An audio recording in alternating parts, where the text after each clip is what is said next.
si no se compraron aquí en Chapultepec un changuito meón, ¿de verdad vinieron a Chapultepec o no? Cuando escuchamos Chapultepec, pensamos luego en el castillo, en el zoológico, en las lanchitas del lago de Chapultepec, pero este bosque tiene mucho más que esto. Tiene rincones olvidados, leyendas, historias de guerras, monumentos poco visitados, eventos dignos de película. En este recorrido no vamos a lo típico, no.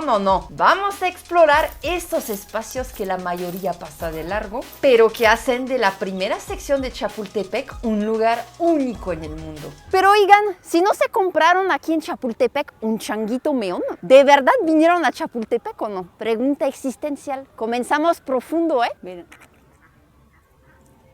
Vamos a darle.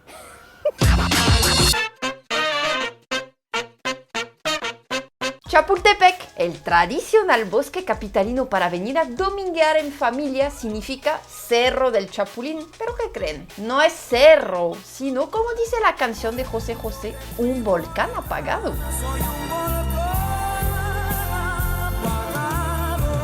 El bosque tiene múltiples entradas, pero vamos a empezar con esta, que es la original y la más vieja, la Puerta de los Leones, ya que su objetivo era unir Paseo de la Reforma con el castillo de Chapultepec, que está allá, al fondo.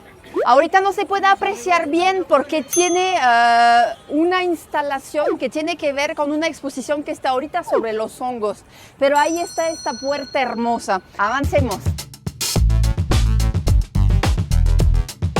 Lo que se asoma entre el castillo y nosotros es el altar a la patria, que es también monumento y mausoleo a los niños héroes. Fue inaugurado en 1952. Pero este no fue el primer monumento dedicado a los niños héroes. Hay uno que se levantó 70 años antes que este y sigue en pie. Vamos a verlo, vengan. Miren, le están dando una chainadita, una manita de gato, como digo yo, al monumento. ¿Niños héroes? Pues sí. Estados Unidos invadió a México en 1847, guerra que duró un año y que culminó con la pérdida de la mitad del territorio mexicano. Los estadounidenses llegaron hasta la capital y asaltaron el 13 de septiembre la sede del colegio militar que se ubicaba en el castillo. Cadetes militares muy jóvenes que estudiaban en este colegio, de entre 13 y 20 años de edad, decidieron quedarse a defender el sitio ante los estadounidenses. Diversos historiadores dicen que en este episodio de la historia mexicana hay una invención, un mito que tiene que ver con el niño héroe Juan Escutia. Se comenta comúnmente que Juan Escutia, al verse rodeado por los gringos, prefirió aventarse al vacío con la bandera antes de que estos mismos gringos pudieran tomarla como trofeo. Leí varias fuentes y no hay nada que acredite esta versión, Pues llegamos al monumento. Por cierto, disculpen si hay ruido, pero son percances de grabar en exterior. Tenemos un amiguito del servicio de limpia que está podando el lugar para que se vea bonito. Y pues el monumento es ese obelisco inaugurado en 1882. Es una obra de Ramón Rodríguez Arangoiti, quien ven ahora en pantalla. Arquitecto que también participó en la defensa del sitio como cadete militar. Ha de haber sido muy emotivo para él homenajear de esta manera a todos sus compañeros caídos. El obelisco está en este sitio porque la leyenda dice que aquí enfrente, en esta ladera de Chapultepec, fue hallado el cuerpo de Juan Escutia envuelto en la bandera. Pues haya sido leyenda o no que se aventara este joven, lo que sí es relevante y está verificado es que un puñado de chavitos que apenas estaba empezando a conocer un arma, decidió, y eso de manera voluntaria, defender a su nación ante una invasión extranjera. Y eso ningún monumento del mundo podrá agradecérselos. Otro impactante secreto que guarda Chapultepec se encuentra a unos escasos pasos de aquí. Vengan, vamos a ir. ¿Ven estas piedras?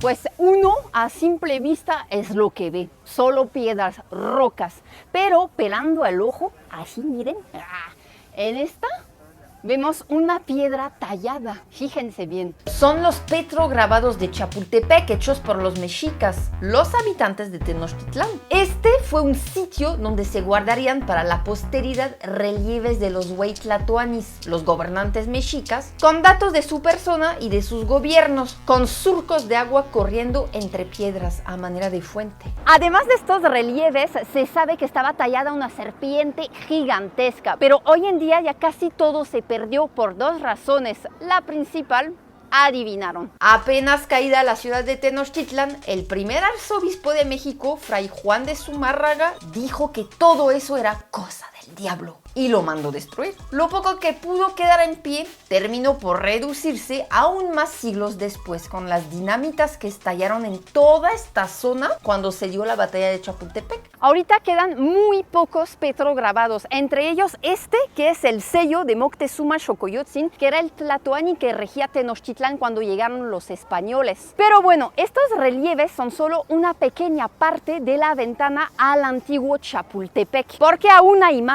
Vengan para acá. Estos vestigios fueron las inmensas cajas de agua que los mexicas construyeron hacia el año 1466 para hacer uso del agua dulce que brotaba de abundantes manantiales que hubo aquí. Hubo al menos 13 y hoy ninguno sigue vivo. Eran depósitos escalonados, pues de esta manera se aumentaba la presión del agua y se agilizaba así su paso por el acueducto para poder llegar hasta Tenochtitlán. Fueron depósitos dentro de edificaciones techadas para no ensuciar el agua. Seguro recuerdan el video que hice hace poco sobre la avenida urbana más antigua de todo el continente americano, la calzada de Tlacopan, hoy la avenida México-Tacuba. Pues bien, en este video justamente hablo de por dónde pasaba este acueducto. Y este acueducto salía de los manantiales del cerro que estaba por ahí, venía hasta ahí, lo que es hoy circuito interior que vemos acá, entroncaba con la calzada de Tlacopan y se iba hasta Tenochtitlán. El acueducto salía pues de aquí. Y los manantiales de Chapultepec también surtieron de agua dulce a la Ciudad de México en tiempos de la Nueva España. Y esta fuente, la Fuente de Belén, cerca de una salida del metro Chapultepec, fue parte de este acueducto. Pero regresemos al bosque. Esta zona no solo fue un punto hidráulico mexica por el acueducto, sino que también fue un balneario. Aquí los gobernantes tenían albercas para disfrutar, temazcales, cascadas, jardines, estanques con peces. Basándonos en la geografía de aquellos años, podemos decir que hacia allá estaba el acueducto, por donde iba el circuito interior, pero ahorita no lo vemos porque hay árboles. Y aquí, a escasos pasos, estaba la demarcación entre la tierra y el lago de Texcoco. Nada más. Así, cierren los ojos y imagínense esto, qué tan bello estaba. Allá, de donde vinimos, los petrograbados. Aquí, el área de descanso con el palacio de descanso, las piletas, los jardines, los temazcales también. Y de este lado, seguramente acá donde estaba la demarcación, un muelle de canoas y más adelante una vista preciosa hacia la isla de Tenochtitlán rodeada de un inmenso lago y esta vista con ahuehuetes.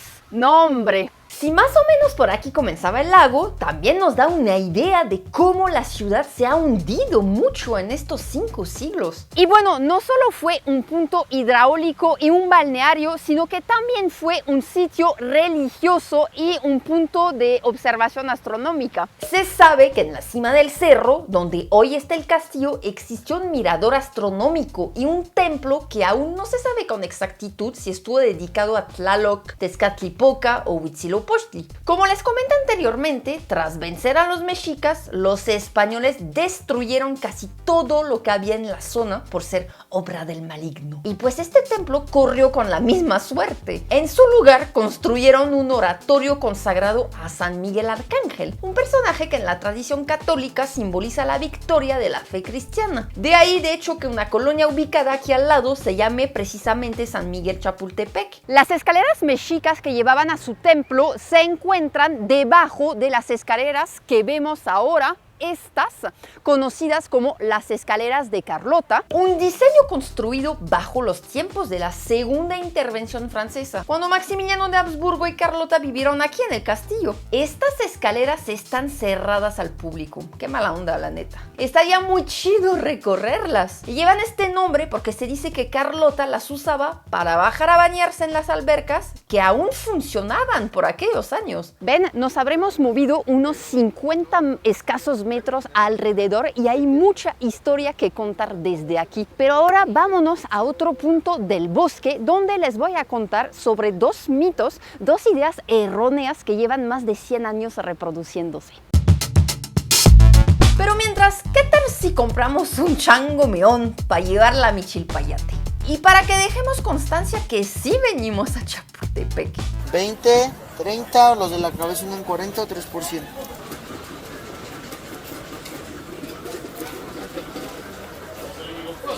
Quien ha venido a Chapultepec ubica este sitio. Es conocido como... Exacto, los baños de Moctezuma. Pues, ¿qué creen? No son tales. No, fue un simple depósito de agua. Pero en 1910, como parte de los festejos del centenario de la independencia, al bosque de Chapultepec se le remodeló y se le marcaron calzadas internas. Y a este lugar se les ocurrió bautizarlo como Baños de Moctezuma, pero nada que ver. Aquí nunca se bañó Moctezuma. Sí hubo un balneario mexica, pero los baños originales estuvieron del otro lado de donde venimos. Otro mito en el que yo también caí, pero al investigar para hacer este video me enteré de que estaba en el error, tiene que ver con el lugar en el que nos encontramos ahora mismo. Es el famoso Audiorama, el espacio de lectura y música relajante que se encuentra medio escondido en el bosque. Pues no es la mítica caverna de Zincalco que en la religión mexica llevaba al Mictlán. Se trata en realidad de una cantera que terminó adquiriendo forma de cueva. De esta mina sacaron material para construir la rampa hacia el castillo, que se edificó en la segunda intervención francesa. Pero si esta no es la caverna al Mictlán, ¿dónde está entonces la famosa cueva de Chapultepec? Para allá vamos. Pero antes, y aprovechando que estamos aquí, déjenme les cuento otro detalle poco conocido de esta sección. Y es este sitio. El monumento a los héroes del Escuadrón 201. El Escuadrón 201, llamados también Águilas Aztecas, fue una unidad de la Fuerza Aérea Mexicana que participó en la Segunda Guerra Mundial junto a las fuerzas aliadas. Submarinos alemanes hundieron barcos mexicanos en el Golfo de México, lo que llevó a México a declarar la guerra a las potencias del eje y enviar tropas. Pues bien, esta tribuna monumental a las Águilas Caídas, que es su nombre oficial, se inauguró en 1905 en homenaje a los muertos de la batalla de 1847 contra Estados Unidos. Pero fue hasta el año de 1990 que se le dedicó al Escuadrón 201. Llegamos a la caverna. Lamentablemente no vamos a poder acercarnos más porque desde aquí se pide un boleto para el castillo. Pero se encuentra donde está el ascensor que lleva al castillo de Chapultepec y que se instaló durante el Porfiriato sobre la cueva original. Y de hecho se puede ver la puertita ahí, vean. A esta cueva los mexicas la llamaban Zincalco, casa de mazorcas. Y fue un sitio sagrado no solo para los mexicas, sino para culturas más viejas que también vivieron en la zona, como los toltecas. Déjenme les cuento rápidamente sobre la leyenda de esta cueva. Tras la caída de la ciudad tolteca de Tula, hoy ubicada en el estado de Hidalgo, los toltecas se dispersaron y salieron rumbo acá, hacia la actual Ciudad de México. En el año 1168 se dice que su último dirigente, llamado Huemac, se refugió en esta cueva, donde se ahorcó tras sentirse solo y sin pueblo. Siglos después, con los mexicas ya instalados en la zona, el lugar significaba una puerta al Mictlán y un sitio donde rondaba el espíritu de Huemac. Según versiones surgidas tras la conquista, se dice que Moctezuma Xoclotzin vino a esta cueva a buscar una respuesta ante el Mictlán por la llegada de los españoles y que en cierto momento pensó en lanzarse a un precipicio de la cueva, pero que el propio Huemac lo paró diciéndole que debía enfrentar su destino.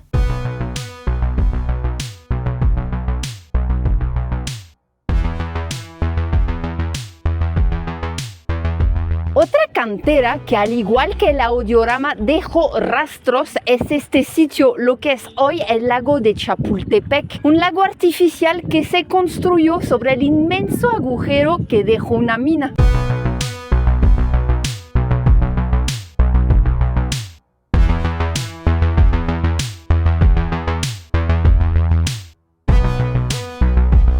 Si son observadores, cuando visitan el bosque se van a dar cuenta que hay un personaje al que se le rinde mucho tributo, pues tiene ahí una fuente gigantesca, una calzada y unos ahuehuetes que remiten a él. ¿A quién me estaré refiriendo? A Nezahualcóyotl. La calzada del rey está dedicada a él, así como esta fuente monumental que es simplemente hermosa.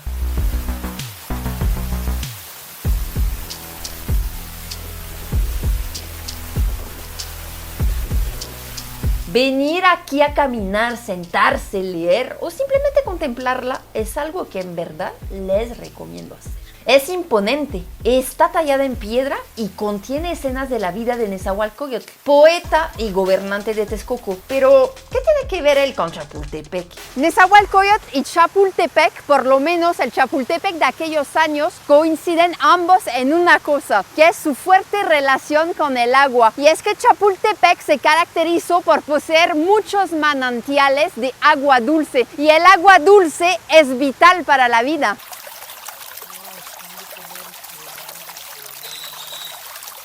Por cierto, las recientes remodelaciones que le han hecho al bosque de Chapultepec buscan, de cierta forma, darle nuevamente esta relación estrecha con el agua. Evidentemente no será lo mismo de sus mejores épocas, pero es bonito ver al bosque con canales, arroyos, espejos de agua, peces y garzas. Hay que mantenerlo así.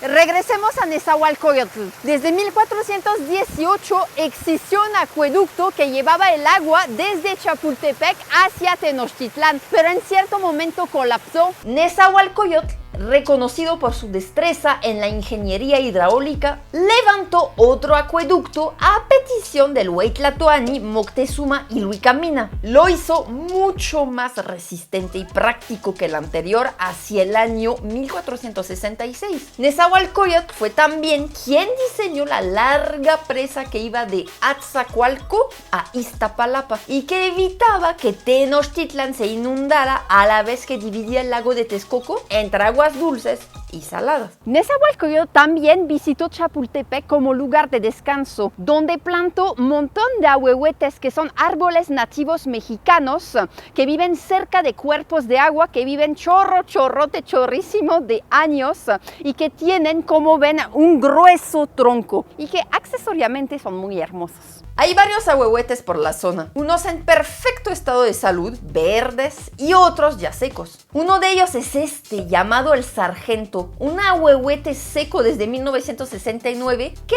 dice la leyenda, fue plantado por Nezahualcóyotl. Su tronco sigue en pie como monumento natural. Los cadetes del colegio militar lo nombraron el Sargento en el siglo XIX. La fuente de Nezahualcóyotl no es la única de la primera sección del bosque, pero sí es la más grande. Hay 3 otras que tienen cada una sus peculiaridades y vamos a ir a verlas. Vengan. Hay 2 fuentes que son 2 réplicas a unas existentes en el Parque de María Luisa de la ciudad de Sevilla, España. Una es esta, la Fuente de las Ranas.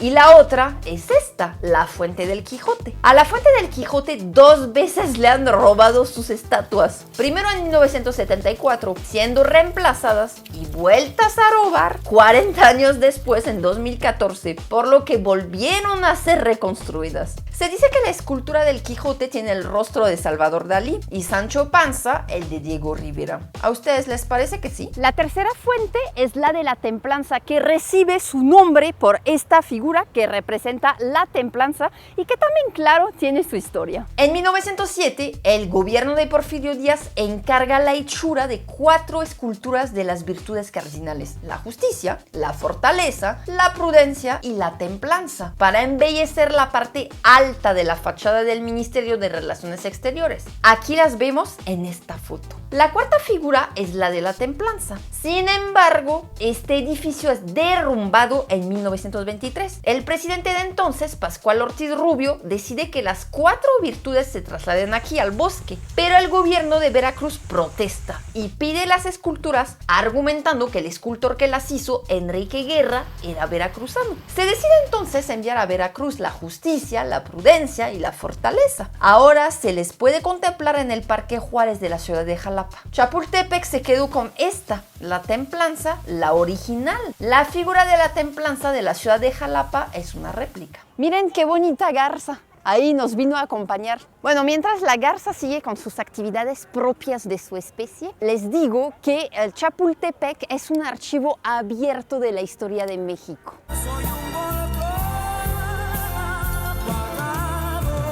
Volcán apagado, centro ceremonial, balneario mexica, centro hidráulico, petrograbados, defensa nacional, monumentos diversos y lugar donde compras los changuitos meones, que no es nada. La idea original era hablar del castillo en este video, pero esta construcción se cuece aparte, pues tiene un montón de historias que deben estar en un capítulo especial para él, así que lo dejaremos para una pronta entrega. Seguro ustedes tendrán su historia con Chapultepec. Cuéntanmela aquí abajo en los comentarios y también díganme, por cierto, si sabían de lo que estamos hablando hoy. Gracias por sus diversos apoyos y nos vamos a ver pronto en una próxima entrega. Como siempre, les apapacho.